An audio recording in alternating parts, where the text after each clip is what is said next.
สวัสดีครับผมปองชัยข้าราชการบำนาญครับตอนนี้อายุ71ปีครับเคยมีอาการเยี่ยวกระปิดกระปอย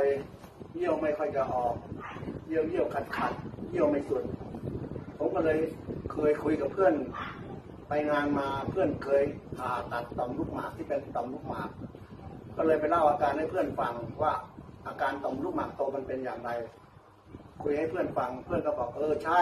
แต่เพื่อนผมเขาผ่าตัดไปแล้วแต่เขาบอกผ่าตัดแล้วไม่ดีเขาทำให้ไอ้นั่นไม่ค่อยสู้เขาบอกเขามียามีสมุนไพรมันเป็นสมุนไพรตัวหนึ่งจะแนะนำเพราะว่าไปผ่าตัดแล้วถึงเพิ่งมาเจอเขาก็เลยแนะนำมาตัวนี้มาให้ผมก็ลองกินดูนี่กินประมาณเดือนหนึ่งครับรู้สึกเยี่ยวคล่องขึ้น